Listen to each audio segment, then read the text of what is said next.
What is going on, everybody? Shri Kanase here. So in this video, we're going to be looking over one of the most overlooked things in dropshipping, and that is looking at the suppliers and choosing your suppliers correctly so you don't end up getting screwed. So recently, I've been seeing in a lot of Facebook groups that people got screwed over because their supplier gave them fake tracking numbers, and weeks later, customers are complaining that they can't even track the product and the supplier is not responding anymore. And I've also seen people complaining that their suppliers overcharged them without them knowing, and now they can't get a refund.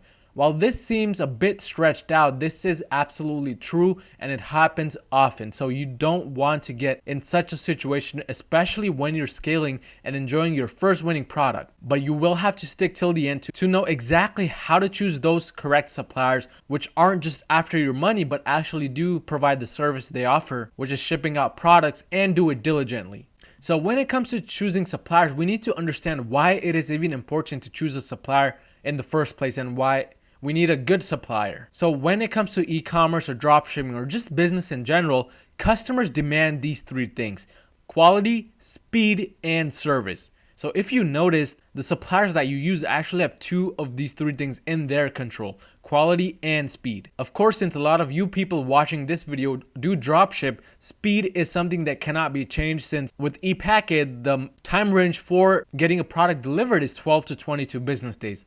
So the one thing left that can be changed is quality. Service depends totally on you and your VAs as to how you provide the service. But when you have a good supplier equals good quality and speed, because many of these good suppliers also ship out their products the next day when they get an order from you. In addition to just the speed, these suppliers are also really careful about the quality of the product. They make sure to double check, triple check the products that they get, and some of these suppliers manufacture them while others actually don't manufacture them but act as middlemen. Simply like you drop shipping, these suppliers drop ship from another company. So when you do take the time to choose a good supplier, you're lowering the average processing time, because again, these good suppliers don't like waiting. They ship out usually the next day. And you also get the reassurance that they are shipping with ePacket, because I've dealt with a lot of suppliers where they claim that they're shipping with ePacket, but in reality, it was not shipped with ePacket, but rather Aliexpress standard shipping.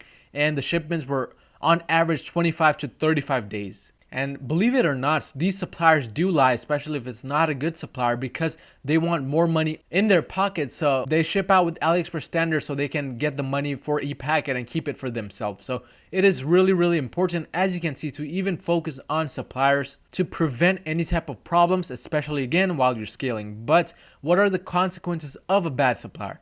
We already went over a few, but when it comes to slow shipping, your customers are going to start to complain. It's not a matter of if, it's a matter of when. Even when you use a good supplier, customers are often complaining, because even on average, shipping times are again 7 to 22 business days. But with these bad suppliers, they're taking a lot of time processing your order, and they're usually not shipping with ePacket. So you're looking at around a 30-day range for getting a product delivered. And this is of course going to lead to a lot of customers complaining, often chargebacks. And in addition to the shipping problems, these bad suppliers often don't even care about the product. They're just trying to make that money. So they often have products which are faulty, inaccurate to the descriptions or the images, or they save money on packaging the product and the product arrives broken. So overall, even the product quality itself is very low, and it's sort of like a ticking time bomb, because after a while, customers are going to start complaining to the point where you're having to lose trust with your customer because of these bad suppliers. You're going to be facing a lot of chargebacks, and it is also possible that your entire Shopify store, your payment gateways can be closed completely. I had this happen to a good friend of mine where she had a chargeback rate of above 1%. Hers was around 2%. And because of this, Stripe decided to close her payment gateway account, and she was scaling at that time. So during such times, it is a very bad thing to happen, and the consequences are often really disastrous. But how do you judge suppliers then? What do you do so you don't have to face such consequences? Well, I'm glad you asked, because I have an easy few-step process which can let you decide whether the supplier you're dealing with is worth doing business with or not. So the first thing that I look out for is that they have a positive feedback rate of 95% or more. I do not usually use a supplier if he or she has a positive feedback rate of less than 95%, because even 95% is very, very average. That means you have had multiple people who have been unsatisfied with the product or your shipping speed or anything else. So anything below 95%, you're just calling on to disaster yourself. In addition to that, one important metric that I like to use is that the store is open for more than 6 months, because usually the bad stores will close within 6 months to a year. And such stores which are open for less than 6 months, even the bad ones have 100% feedback, because the people that work in their company leave fake feedback for their own products. And this is really possible. Even sellers on Amazon do this. So that is why if you're dealing with a store which is more than 6 months old, usually there's too much of a time gap for it to be a bad store. And especially if it has over 95% feedback, that is really a good sign. Along with that, you want to be looking at shipping options. If the supplier doesn't even offer e-packet, that's a straight big no right from the start. You don't even want to use that supplier. And if they offer any type of other shipping options, you want to make sure that it is as fast as e-packet, if not faster.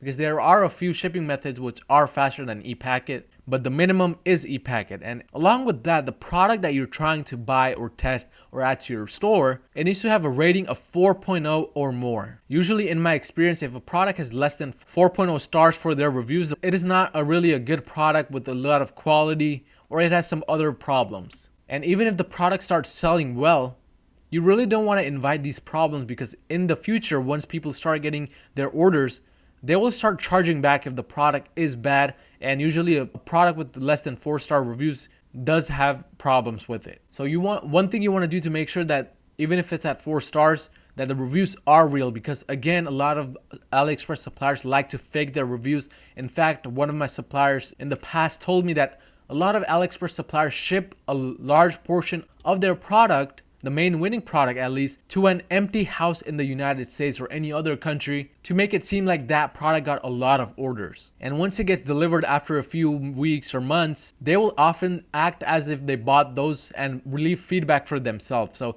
these things are very sketchy, and they do happen. So in order to not fall into a trap like this, you need to really make your decisions based on the metrics that the supplier has, and not just go based on feelings or emotions. Because I know it is really exciting to get your first winning product, but once a product just starts to sell, you really want to look at the supplier and see if they are worth your time and if you should continue doing business with them. Because once you get a large portion of orders and the supplier turns out to be a fraud, you're going to be dealing with a lot of bad things. But the last thing you want to be looking out for is the description. Is there a good description written for that product? Because in my own experience, trustability is associated with the description as well.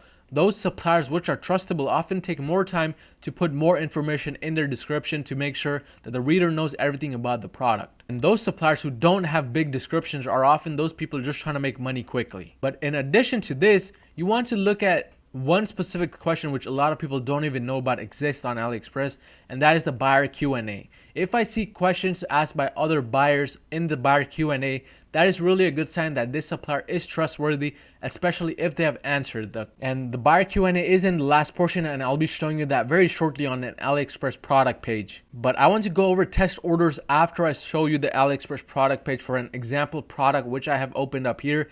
And this product, let's say we're trying to sell a phone holder. So one main reason, along with finding hot selling products, that we sort by the most amount of orders is because the suppliers with the highest amount of orders are often the suppliers that you can trust yourself. And that is because they have reached a certain amount of orders where they can't have reached without being loyal and actually providing the service they offer. For example, this supplier has orders for this product which are at about a 71,350, and even with this amount of orders, they have about 4.5 stars of reviews. So clearly this supplier is trustworthy because of the high amount of orders and the reviews. But even if a specific product doesn't have reviews, if they have 70,000 orders, you can feel a little bit safer trusting that supplier. And I know a lot of other Shopify gurus say that they need to have a specific trust badge which tells you that they are trustable, but I don't think that is very necessary. The most important thing for me is the amount of reviews and the amount of orders. So let's go ahead and look at this specific product right here, because this one, there is no e-packet shipping in this case, so I would just avoid using this supplier for my product. But this supplier does have e-packet shipping, so if we open up the specific product page, I like to start from the top and work my way down.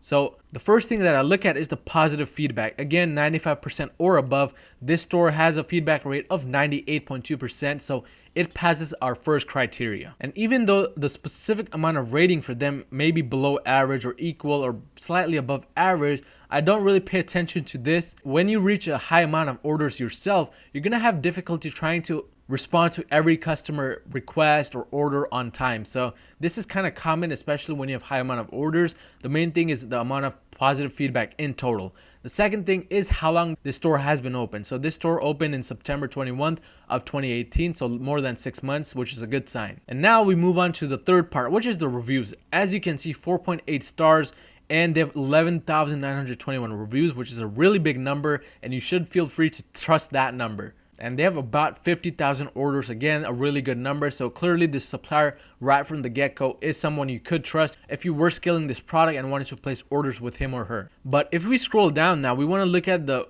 description. As I mentioned, if they had put a lot of time into the description, have a lot of details, that is a really good sign. So as we can see right here, this supplier has a lot of photos and they describe the product in the photos as well. So they do a lot of describing via the photos.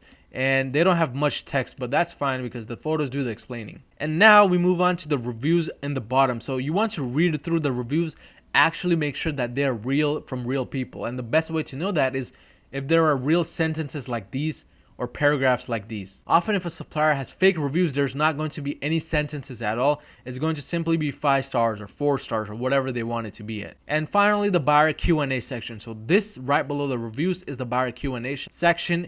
And as you can see, a lot of buyers have asked questions, 86, and this supplier has responded to each and every one of them. So all signs are met that this supplier is a great one, and you can be reassured that this supplier, if you were selling this product, would do a good job of shipping out your product for you.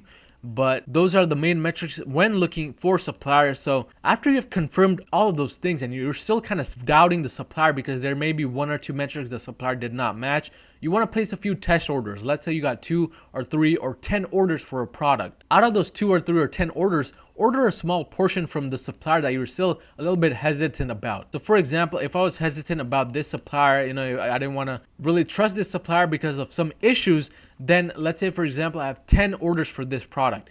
I would only place 3 orders with this supplier and see when he or she provides me the tracking number and how early the tracking number starts updating and the average shipping time. So place a few test orders, and after ordering, message supplier regarding questions. The speed in which the supplier responds back to you will really kind of indicate whether the supplier cares about your satisfaction or not. Let's say for example, you message this current supplier a question and they respond a week later. Clearly they're not really that interested with your questions. All they're cared about is money, so you can be reassured that your 2 or 3 orders will be the final ones you'll be placing with this supplier.